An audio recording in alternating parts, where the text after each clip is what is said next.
All right. And I have with me here Ben Azadi of Keto Kamp and the new author of the Keto Flex book. Welcome to the show, Ben. Danielle, I'm so grateful and excited to be here with you today. Yeah, thanks so much. You have an amazing podcast yourself and you put out so much good information. You have a YouTube channel, and I have sent so many people your videos as references and things. So I appreciate all the content you're putting out in the world. And now you have a new book, you're newly engaged. So this is a great time. Thank you for doing that, by the way. But yeah, Yeah. it's an exciting day today because I did get engaged 2 days ago. The book came out today, so we're riding a high right now together. And thank you so much for that, Danielle. Awesome. Oh my gosh, today is the release date. Today the book came out. Yeah. Amazing. Okay, so if you're listening to this podcast, the book is out and ready to buy. So tell us a little bit about the book, and I guess we'll start from there. Yeah, perfect. So the book is called Keto Flex. I've been writing it for over 2 years now. And it's really a book to help the world understand that ketosis is not a diet. Technically, it's a metabolic process. It's what's called an ancient healing strategy. And if you could use keto, it has profound benefits to help the body reduce inflammation. And we want to achieve this metabolic freedom and flexibility. When we look at all the statistics out there with disease, cancer, diabetes, heart disease, they all have in common one word: inflammation. And when you eat a high processed carbohydrate diet and you're eating every 2 to 3 hours, you're going to raise inflammation. So most people, they're stuck as sugar burners. When the cells are burning sugar, it's inflammatory. It creates a lot of cellular smoke and byproducts. And what I want to do with the book is teach you how to get into ketosis, teach your body to be fat adapted, and teach your cells to burn fat instead of sugar, which is profound for reducing inflammation. Because there's really three principles to healing, Danielle. And I talk about this right in the beginning of the book. Three principles to healing, no matter what you're dealing with right now. Number one, identify interference. And several times it's more than one thing. So, what is interfering with your body from healing? Number two, work on removing that interference. All right. And then number three, allow your body to heal. And the body is incredible. I want the person to finish the book and understand how amazing their body is. I always say, and I said it in my book, you are a masterpiece because you are a piece of the master. You have been created to thrive, not to develop cancer, not to develop disease. Let's take care of the cause. And I could teach you how to do that with keto and fasting. And then the side effect goes away by default. So the book outlines all that. I got my 4 pillars in there, and it's a very easy read. And there's some science, but it's very practical to do. I love that. That it sounds like we are certainly speaking the same language here, and my listeners are really familiar with the concept of being a sugar burner versus a fat burner, and having that metabolic flexibility. And that's something that I talk about all the time. So it's really nice to hear other voices talk about it with their take and their experience and their expertise, because it's like, oh, yeah, this stuff really, really works and it's so powerful. And I love that you talk about how the body is just designed to heal, and that we need to get out of the body's way. And I think that's such a profound, simple but profound concept that we often don't think about. And so when I talk to new clients, I always kind of lead with the example of, if I cut my hand, what do I need to do for my hand to heal? Nothing. I need to get out of its way so it can do what it knows how to do. And so that is a huge piece of healing. A lot of times we think about, like, what can I add in? And a lot of people say, what can I take when I'm fasting? And I know I'm jumping ahead here, but it's like nothing. That's the time where you're doing nothing. We're just getting out of the way. And so there's a time to add things in, for sure, because our body runs on nutrients. It doesn't run on air, right? So it runs on nutrients, macronutrients, micronutrients. And but we also need to stop giving things to our bodies that are preventing this healing. The body is so overburdened with having to detoxify things and clean up all this mess from all the, things that we've done to it for years. So this book sounds amazing already. So I was wondering if you could kind of tell us a little bit about the history of ketosis, because I like that you say it's a metabolic state of the body and it's not a fad diet that started in 2018 or whatever it is, right? Yep. So why don't you walk us through a little bit of some of the history of ketosis and why? We'll start with that. Yeah, and I love the analogy about when you cut your finger. Exactly, the body heals. You just get out of the way. It's a perfect analogy to piggyback of what I shared, Danielle.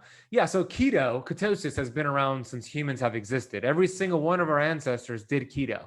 That's a fact because their environment forced them into times of famine which their body needed to burn fat and produce ketones to stay alive. So it's nothing new under the sun. It's just a little bit more nuanced. So when we look at that and we understand that all of our ancestors did that, we fast forward to 2021. Well, every single cells in our body are still hardwired to go through periods of time of being in ketosis and then out of ketosis, hence keto flex. So I love keto. I think it's a powerful tool. I think it's important to burn fat, but not the only fuel source. We don't need to be stuck in ketosis. That could create a lot of problems because just like our ancestors all did keto, they also flexed out of ketosis when they had the opportunity. So the book is just following that premise. And I see you nodding your head because you're agreeing with me, Yes. especially for you ladies, right? There's a time and place where you really need to flex out of ketosis. Mhm. So I actually have a chapter 12 all about how to do keto and fasting for women.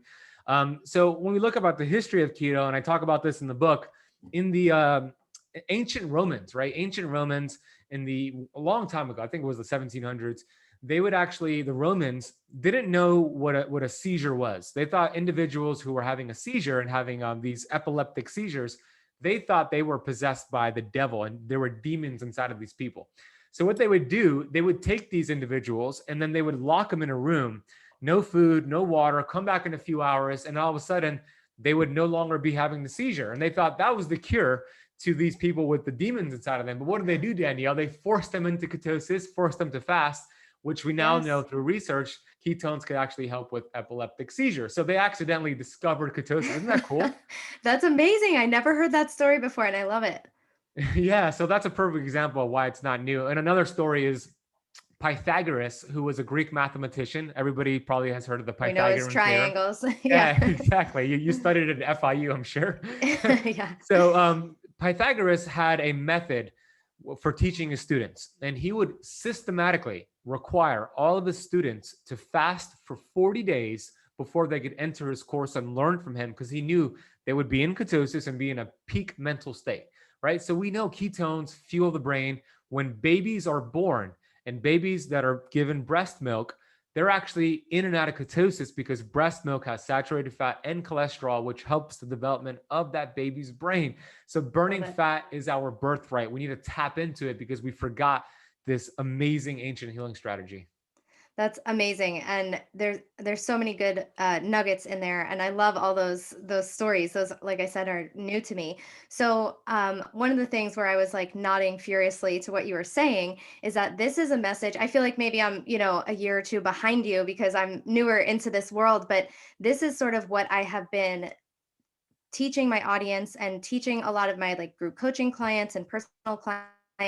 People come up to me and they're like, I want to get in ketosis. I understand there's so many healing benefits to it, but I don't want to never have a carbohydrate again. And I said, well, you're in luck. That's the goal. Like, unless you have, a terrible seizure disorder or neurological thing or some other, pretty heavy disorder that's going on in your body, you are likely going to be able to work towards tolerating some carbohydrates again, because we want to be metabolically flexible. We don't only want to be fat burners, we don't only want to be sugar burners, we want that metabolic flexibility. And especially like you talked about women's hormones, we can get more into that. And even just how stressful our modern environment is. I see a lot of people going into ketosis and being like, keto super healthy, so I'm going to do it really hardcore. And we have that like lovely human trait of ours where we always think that more is better. And Mhm. so it's a sort of talking point of mine lately that we need to get out of ketosis some of the time. I myself am not in ketosis all the time, but I can eat carbs at night and wake up and be in ketosis. So I feel like I have developed that metabolic flexibility and it feels amazing. So can you talk a little bit more about, maybe what would keep someone, why are people losing the ability to burn fat? And then a little bit more about metabolic flexibility. Yeah, I love that you practice that and preach that. It's so important. Not a lot of people in the keto space are teaching that because they become dogmatic about it. Myself included. I used to be dogmatic about it, but I've learned to Yeah. separate myself from that box. So I love that you've done the same. Why have we lost this capability to burn fat? Well, the standard American diet. The average American is eating about 300 grams of carbs per day. That's insane. And Whoa. not only are they eating a whole bunch of carbs, Danielle, as you know, they're eating every 2 to 3 hours. And anytime you do that, you're going to spike glucose and insulin. One of my colleagues, Dr. Don Klum, who I interviewed a few times on my Keto Kamp podcast, he did a survey on hundreds of his patients through his clinic to ask them, okay, I want you to write down and write down in your notes every time you eat something. And that could have been a snack or a full-on meal, but anytime they drank something that had calories and raised glucose and insulin. And the average American, the average person in that survey was eating 17 to 23 times per day. Like, That's wild. That's not isn't even it? like 3 meals and like 3 small snacks. That's preferred to this 17 to Exactly. 23 times because This it's not even like people are sitting down and having a snack. They're just grabbing stuff, having a drink of it, grabbing a handful of whatever, and it all adds up. That's crazy. It's That's so crazy. wild. Yeah, it makes the 3 meals and 3 snacks look like a good thing, right? And that's not Yeah. a good thing either, by the way. But Right. yeah, yeah, and people think, how is that even possible? But like Danielle just said, it's the sip of the kombucha. It could be healthy. It's Mhm. the hummus or the celery sticks with the peanut butter or the protein bar or the yogurt, or it's usually not even that healthy. But it's every Right. time you raise glucose and insulin, that is a meal to the body. And then the body forgets how to burn fat. We're always Mhm. replenishing our glycogen stores. We're topping our glycogen stores. We're storing fat. And then we get this, our fat stores are blocked. They're locked. And then they go into a fast and they suffer. They have to eat every 2 to 3 hours or they're hangry. So that's why we've lost the capability, because babies are now weaned off too early. They're given high sugar instant formula, and then they're growing up and they're eating all these cereals and bars and oatmeals, and they're eating every 2 to 3 hours and juice packs, and all of a sudden they're stuck and locked in as sugar burners. So we've lost that capability, and we need to find it and discover it again, because we're designed to have that metabolic flexibility and freedom. So that's what's happened. I know you know that.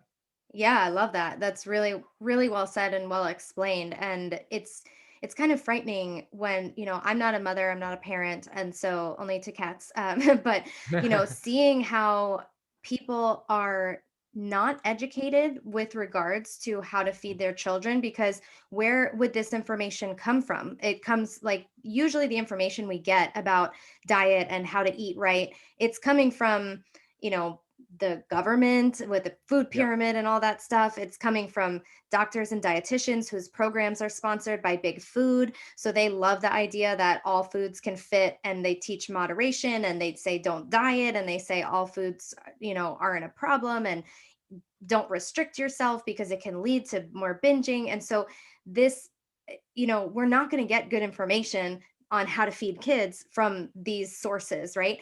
And so people are just naive in the fact that they are just unaware of what they're actually doing with their child. They're setting their children up for a Mhm. lifetime of struggle that we all had to like work our way out of.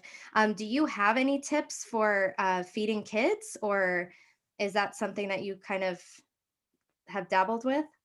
Yeah, I would say to look at what the government is promoting, like Danielle said, look at what the mainstream news promotes, look at what the articles in your Facebook feed promotes when it comes to nutrition, and do the exact opposite. And your kids are going to be very, very healthy. Just do the opposite, really.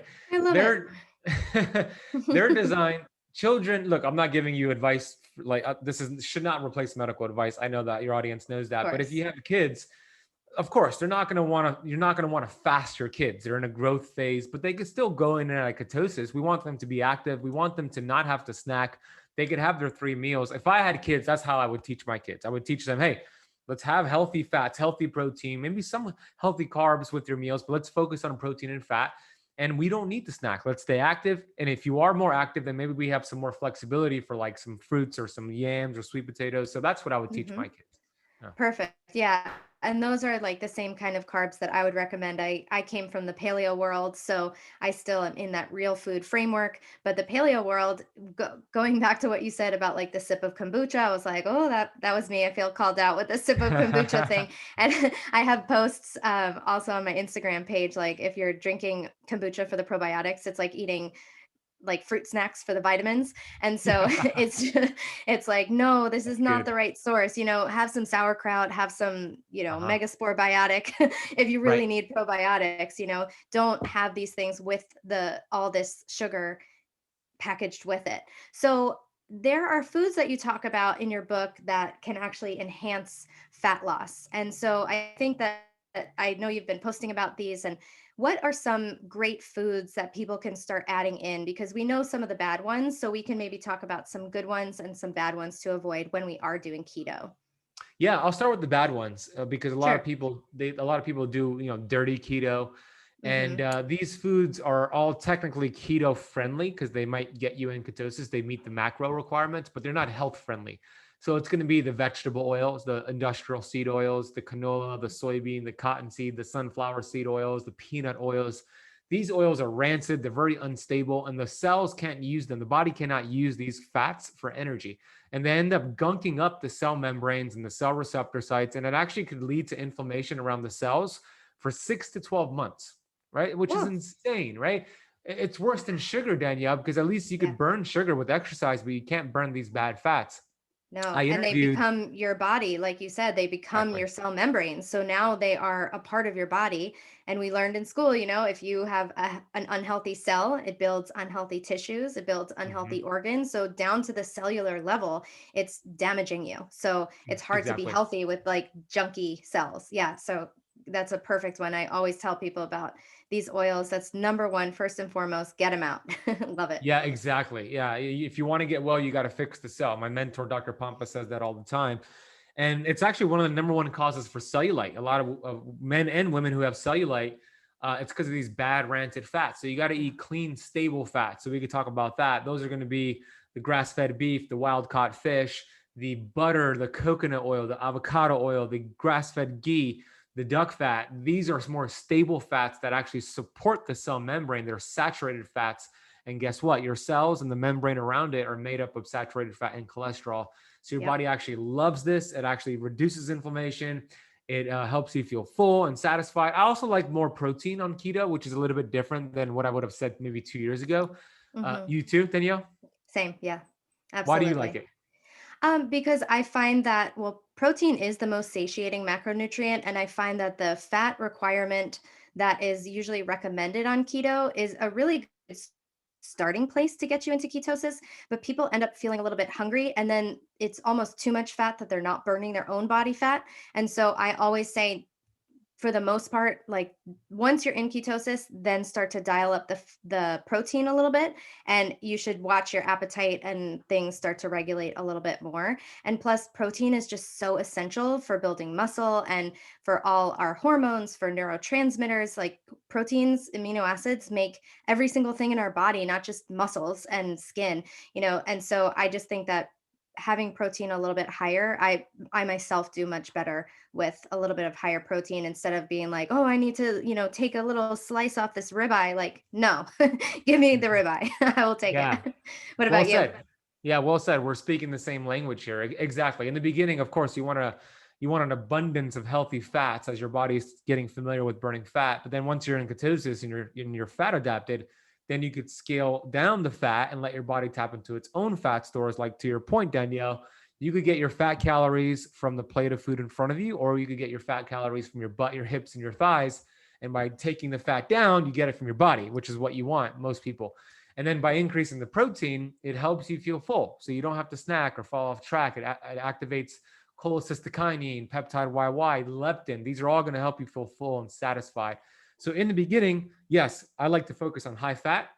And then once you're in ketosis, taper down the fat and then do higher protein. So I love that. So healthy fat, Perfect. healthy protein, and then the carbs that you do have, make sure they're healthy carbs and you don't exceed 50 total grams, and you're going to be doing good things. Awesome. Perfect. And then what are some other good foods besides those good fats that you mentioned? Because those are really good ones. A lot of people ask, like, what do I cook with?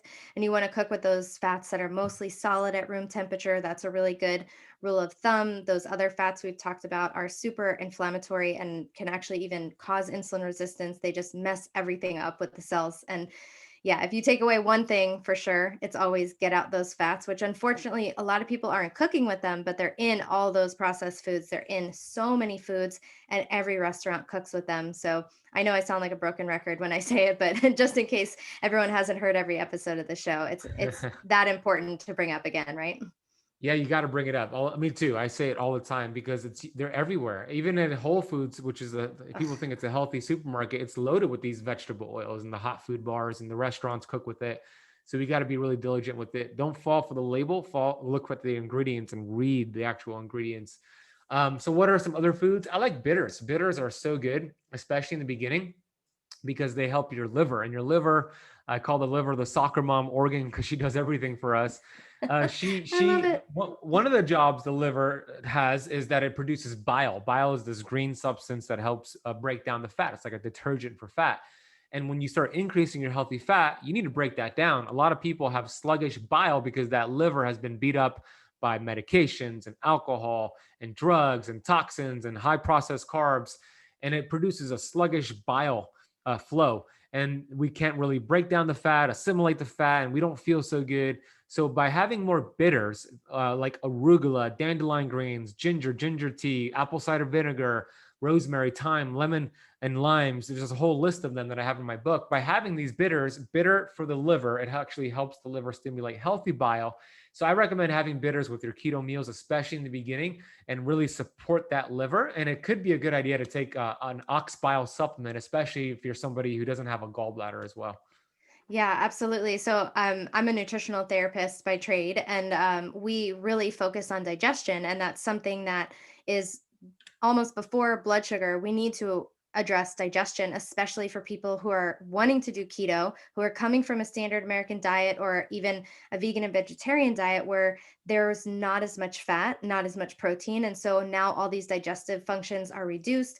And so, yeah, like Ben said, bile gets recycled. And so if you're not using it a lot, it's just like same reason you need to change the oil in your car, because if it just sits, it's just going to get gunky. So if you're not using it by not eating a lot of fat, what happens is it just gets super sluggish and gunky. And then when it tries to be used, then it's like not really working that well. And I see a lot of people who have these digestive issues, especially with, gallbladder issues and these bile issues, and they're just having a hard time of stabilizing the blood sugar. And I think it comes back to not being able to assimilate and use these fats. So if you can't, you could be eating all the fat you want, but if you're not digesting and assimilating it, it's not going to do its job of helping to give you that long lasting energy. It's just kind of running right through you. So, yeah, that's really, really great advice. And I'm glad that other people are talking about this in the keto world, because digestion is so, so big. It's the number one healing priority of the body. It's something that I'm really getting into lately. So thanks for Love it. bringing that up. And I love the idea of the greens and the bitters. Beets are really good for your gallbladder, but they're a little bit higher in carb. But you can definitely. That's the thing with ketosis, is that you don't need to exclude an entire food like a beet because it's a little bit higher in carb. You can just lower the quantity that you have at the meal and then have it last, of course, because the order of the foods, it matters when you're eating carbs. And then, yeah, so that's a great way to get in some of those really good foods. And then what are some other ones that would be not recommended besides those bad oils? Yeah, it would be the artificial sweeteners, right? Like sucralose and aspartame. Speaking of the gut, those could actually wreck the gut.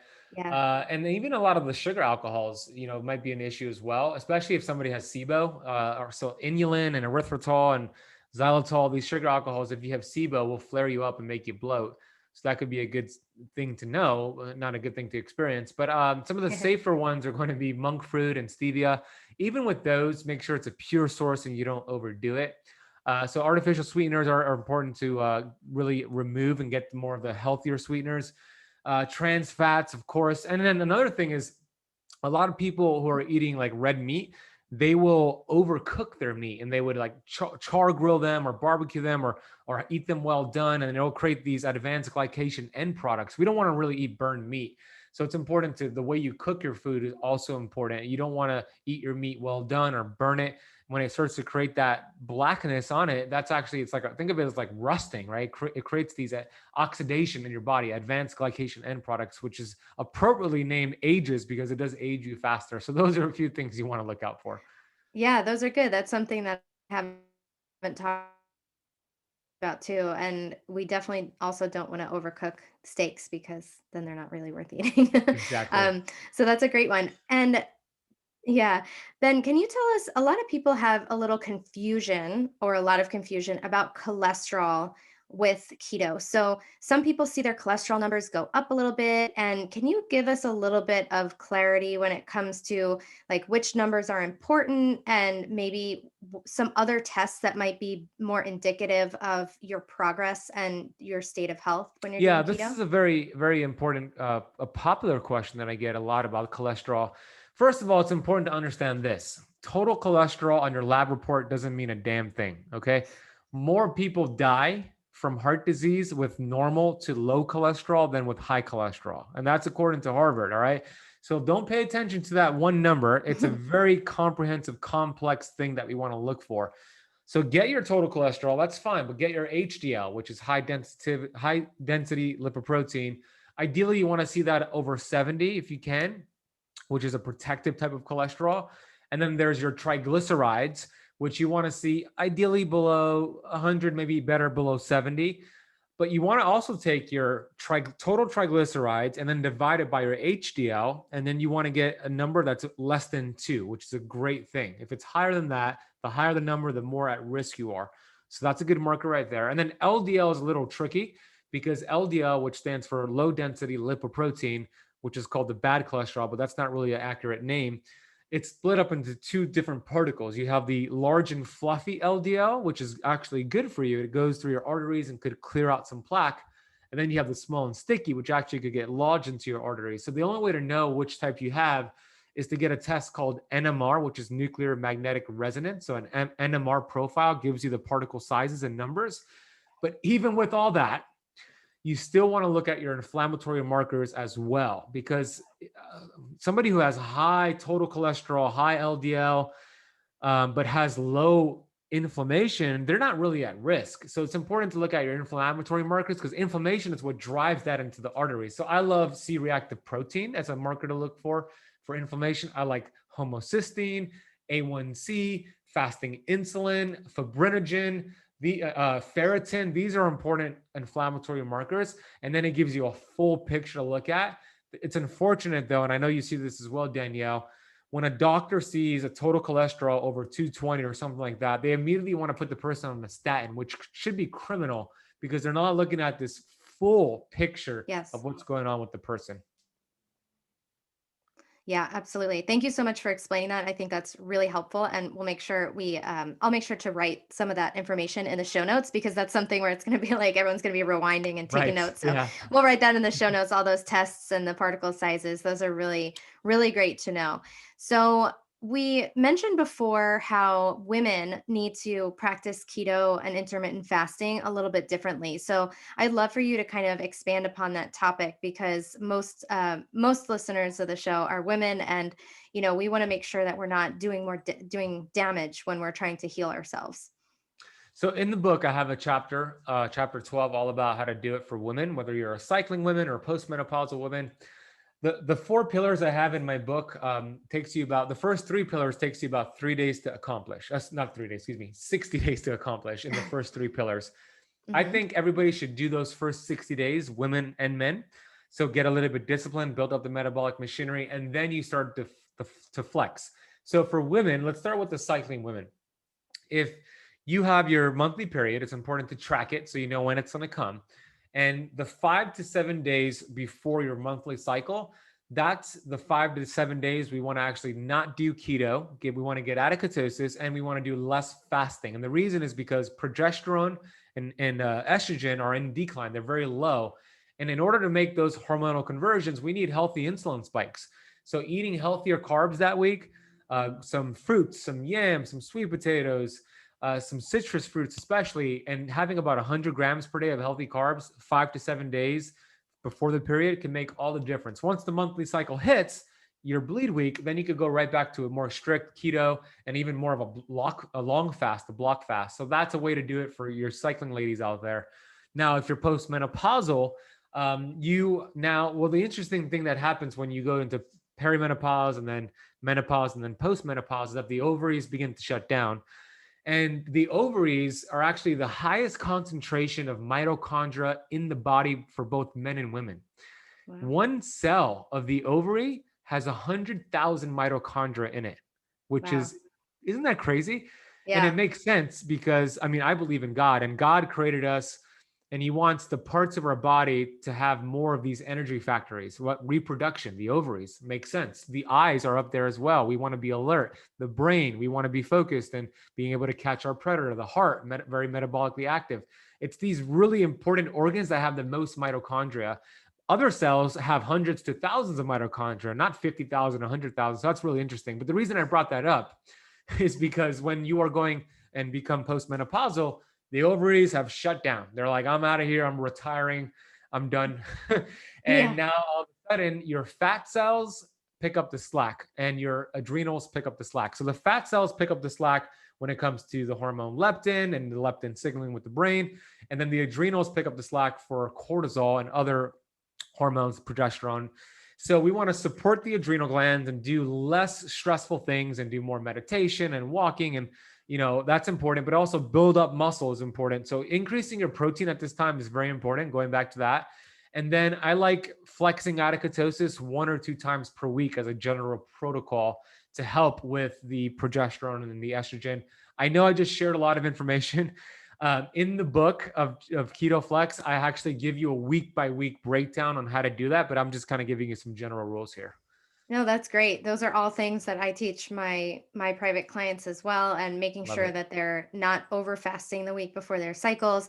But I do believe, I also very much agree that for some people you'll want to stay in ketosis, especially at meaning at the very beginning. So you're adapting to ketosis. I say at least 60 days. For me, I wouldn't have been able to come out of ketosis without and I did try a few times to do some carb ups, but I got really bad like cravings, and some things started to Yeah. happen where I felt like my sugar dragon woke up and he was out of Okay. hibernation again. And so certain people, depending on, what your circumstances are, you might not want to do a carb up right away, but then start to do those that you call it the keto flex, or doing some carb ups or flexing out of ketosis.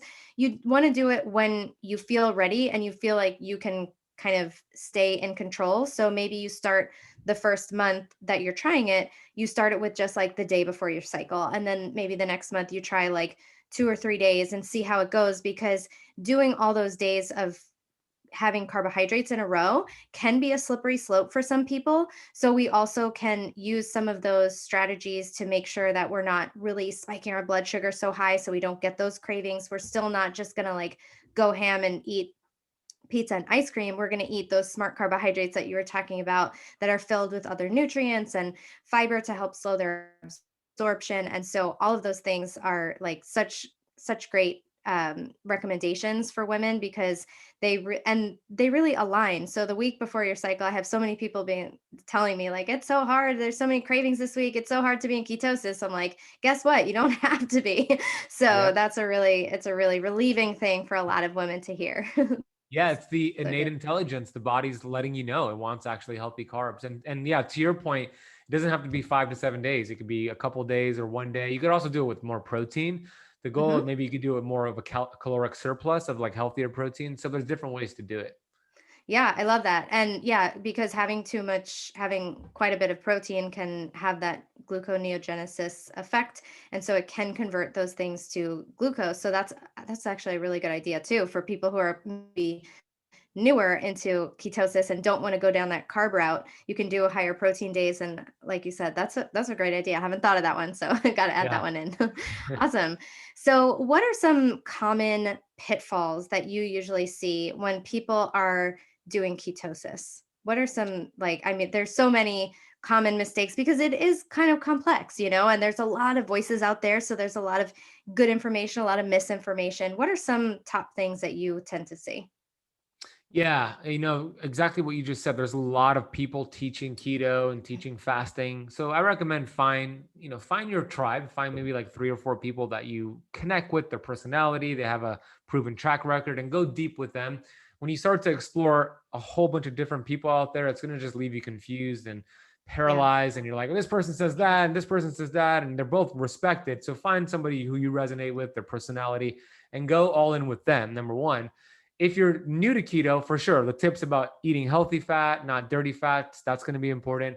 In the beginning, it's also very important to replenish your electrolytes. because when you're eating a higher healthy carb diet, a standard American diet, you are spiking insulin a lot and storing a lot of water. So you feel bloated, you look bloated, you don't feel so good. When you eat more low carb, high fat, AKA keto, then all of a sudden you spike less insulin and you store less water. So you look lighter, you feel lighter, but the kidneys dump this excess electrolyte. I call it electrolyte dumping. So we want to replenish that so we feel good as we make that transition. So sea salt, minerals, electrolytes, especially the first 14 days, we want to be really on top of that. So we're able to bypass the carb withdrawal symptoms, AKA called the keto flu, but it's really the carb flu. So we want to prevent that, number one. Another tip is to make sure your environment is protected. I believe that we become our environment. And if you have people in your life telling you keto is going to cause you to have a heart attack, fasting is going to slow down your metabolism, and people who are not supporting you, it's going to be very difficult to continue with your results and with your goals. So find a tribe. Maybe it's an online community, maybe it's a YouTube channel or Danielle's podcast or whatever it is, but find somebody or a group who's going to support you, because I believe support is oxygen for the soul. So we want to make sure that we are surrounding ourselves with people who are going to support us and uplift us, because we do become our environment. And then one more tip is to practice self-love and gratitude, which are not, keto specific, but You're they are speaking my related. language, Ben. I love it, Danielle. Yeah. Yeah, because when you are doing everything right with your nutrition and your fasting and your exercise, but you have hatred inside of you for yourself and for other people, then it's going to be very difficult to heal, because there's a universal law that states what you feed energy to expands. So if you have these constant negative thoughts and it's going on these loops of like, oh, I'm ugly, I'm stupid, or I hate this person, or the government, the president, whatever it is, Mm-hmm. whatever we feed energy to expands. So you're just going to get more of that. But when you start practicing self-love and gratitude, what we think about and what we think about, we bring about. So when you appreciate things and appreciate the process and appreciate the challenges, you get more things to appreciate. So self-love has been so important in my journey. I know it's not sexy to speak about. Danielle loves it because I imagine you practice it, but a lot of people hear that and they think, oh yeah, that's woo-woo, well, but it's really fundamental to healing the body. So practice some sort of self-love, whether that's, affirmations or, having a self-care routine. And then gratitude is very important. And that could be as simple as grabbing a sheet of paper every day and writing down what you're grateful for. There's always something to be grateful for. And when you do that, the keto, the fasting, the supplements, all of that will upgrade by default. I absolutely love that. I talk about this all the time. And I think that it's something that you cannot take mindset out of this equation, because we're not just little vacuums that eat food all day. That's not what health is. It's not, health is just so much more of a picture of so many different factors coming into play. And for people who are kind of like a little skeptical about it, I like to present this sort of example. I can think about something right now, and I know you can too, that will really stress you out, that can even cause you like panic. And what that's going to do is it's going to release chemicals in your brain. It'll make your heart speed up, and you'll have a different sort of hormonal state in your body. And what are we trying to fix when we're doing keto? We're trying to fix these hormones like insulin and all that kind of stuff. So you can literally affect your hormones. You put yourself into a sympathetic state when we're not in a parasympathetic state. We're not healing, we're not digesting, we're not detoxing. So all these negative things can happen. And that's just on the very physical plane. But then I also believe in the law of attraction. And so like attracts like, what you think about, that is what you attract. And it's pretty much a different way of saying exactly what you were saying, Ben. And so it's so important to even get yourself just into a more elevated state. When you've had those days where you're like, oh my gosh, my morning went wrong, and this and that, it's like, what else is going to happen today? It's just one of those days. And we can so easily get like that. But that's, I think, the law of attraction in action. It's just like this negative, negative, negative. And so that's what you're bringing in. And it's almost like you need that good night's sleep to sort of wipe the slate clean and start fresh. But you've felt those sort of days in your life. And it doesn't happen immediately all the time like that. But when you're in a state of that chronic complaining and focusing on the negative, and it's easy to do. There's a lot of negative stuff going on. And especially if you're battling something with your health, like I was stuck with PCOS and I couldn't fix it, I would look at myself in the mirror and be reminded of how I wasn't making a dent. I couldn't fix this. I couldn't lose the weight. My skin was still bad. Like it's frustrating. And I hear you. Like Ben, I didn't ask you about your health history, your journey, but you had some issues in your journey too, where, it's like you look at yourself and you're like, this isn't who I want to be, but you can't get from here to there. You can't get here, like you can't get there from this state of feeling negative and shaming yourself and guilting yourself into eating the right foods. It doesn't work like that. You have to start with just being grateful. Like, I'm grateful I have a body. You can't say anything positive about it. I'm grateful I'm here. Like, I'm grateful, and find something easy to start with. Like, I'm grateful for my pets. I'm grateful for a roof over my head, something super basic. I'm grateful for I have a cell phone and a cell phone plan, something super basic. And you just it starts to elevate your emotion a little bit, and then you can bring in more of that. So that mindset piece, the community piece, so important. So thank you for bringing that up. I really appreciate that. Yeah, absolutely. I Mhm. 100%. We're speaking the same language. I love it. And it's Yeah. important because it's fundamental to health. Yeah. The average person thinks 60,000 thoughts a day, and it's usually negative toxic thoughts, especially in this day and age. So we want to change that, which is our greatest power, the ability to change our thoughts.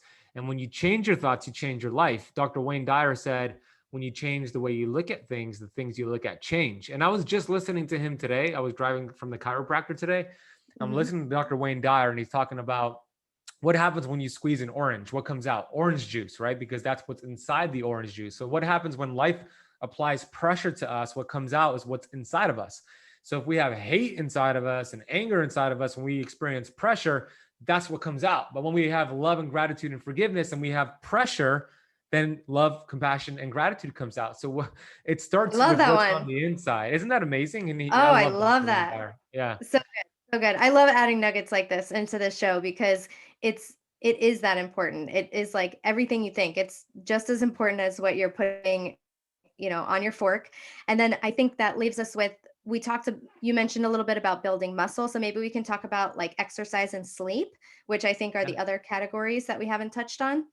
So what sort Yeah. of exercise stuff do you recommend? Yeah, so you can either exercise hard or exercise long, but I don't recommend both of them. Hmm. When it comes to exercise, usually less is more. Same thing with fasting, by the way. So, Yeah. what we want to do is focus on compound movements, multi joint recruitment movements. So, squats and bench press or push ups or wherever your activity level is at. But we want to stay away from more of the isolated movements like curls and leg extensions. That's not really going to give you the biggest bang for your buck. So with exercise, you just want to be more consistent. Really 15, 20 minutes, 5 times a week would be enough, right? And a lot of people undervalue walking, right? Walking could Yes. be so beneficial, not just for fat loss, but around your meals for blood sugar regulation, for Yep. brain function, for just disconnecting from this crazy world that we live in. So going for longer walks would be great, especially if you could do it in the morning when the sun's coming up or when the sun's setting. Those are great times to do it. And it's important to build muscle because muscle is a longevity organ, especially the older you are, the less muscle you have. So we want to make sure we're building that healthy muscle, lean muscle. And the more muscle you have, by the way, the more flexibility you have with your carbohydrates because they're like calorie absorbers, right? So you can actually have more carbs and be in ketosis with more muscle versus less muscle. So it's very important to do so. Yeah, so good. I talk about building muscle a lot because you're giving more space for the glucose and insulin to go. It's like a sink. Exactly. So, Yeah. building muscle is really where it's at. And I love and I've heard this before, but I haven't been able to kind of remember this. But yes, muscle is a longevity organ. What a wonderful way to put it, because it is. You see people, elderly people who are frail and they have lower lifespan. Like my grandma Yep. has some meat on her and she's 93 and doing really well, or 92, and I'm like, thank goodness she eats, because she's not frail by any means, she's getting up there, but it's Awesome. important to put on muscle as we age, and before then, because it's easier to put it on and keep it and maintain it than it is to start, when you're like retiring and be like, oh, I think I need to, step in the gym. It's going to be a little bit harder. So the other thing would be sleep. So Yeah. You mentioned in your book, like lack of sleep can trick your body to being in a stressful state. It can kick you out of ketosis. There's a lot of issues with sleep. So, can you sort of unpack some of those for us? Yeah, I have an entire chapter all about sleep, which is kind of weird because it's a keto book and a fasting book, but I had to throw it in there because You if you have don't, to. yeah, if you don't master your sleep, it's going to be same Yeah. thing with the toxic thoughts in your mindset.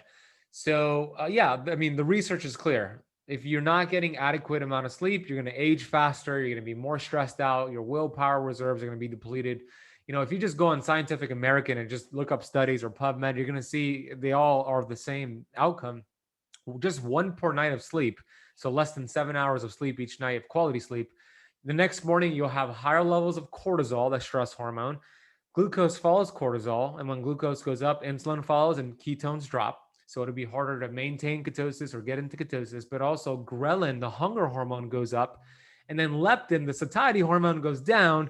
So you are hungrier, and when you eat, you're less satisfied, and it just your decision making capabilities are poor, and that's not a good way to live. So sleep, you burn fat during sleep. Your brain literally shrinks in size during delta sleep, where you have this cerebral spinal fluid that flushes over the brain and it flushes out toxins via the lymphatic system. So it could help with accumulated proteins that can lead to Alzheimer's and other brain disorders. You remove toxins, you burn fat. So we want to prioritize sleep. It is so important getting at least 7 hours each night of quality sleep. It is one of the fundamentals to health, more important than exercise or even keto or fasting. Yes, it is the fundamental. I have my Aura ring. I think I see you have Yeah, one. Yeah, because it's that important. So I love all that information about all those wonderful things that happen during sleep. That's one of the reasons why I say don't eat so close to sleep, because the body should not be digesting during sleep. It should be detoxifying. So those are important things that the body and brain need to do every night during your sleep. And you can kind of see why your body would sort of have this mechanism to like increase the like lower the leptin, increase the ghrelin to make you sort of seek out energy because it's low on energy. So it's going to be doing things that are going to make you eat so you can get energy to be powered through your day.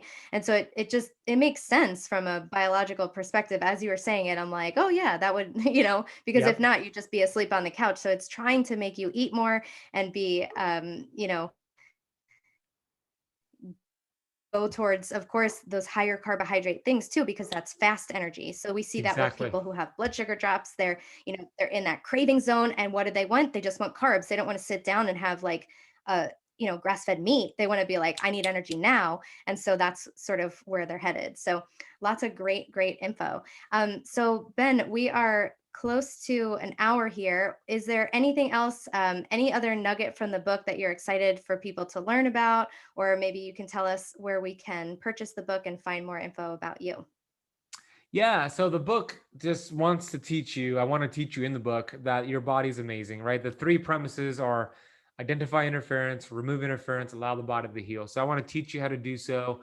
I am so proud of the book. It's 311 pages of, I believe, keto gold. It's been endorsed by so many great people in the space: Dr. Fung, Dr. Mindy Peltz, Dr. Pompa wrote the foreword, Dr. Bickman, Drew Oh, Manning. I mean, amazing. there's so many incredible people have written endorsements for it, and it's really an easy read.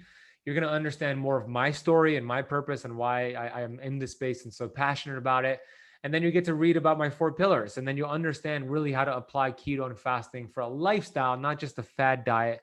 So I'd love for you to get the book. It's available right now on Amazon. Ketoflexbook.com goes to the Amazon page. It's available on Kindle and paperback, and then eventually it's going to be on Audible.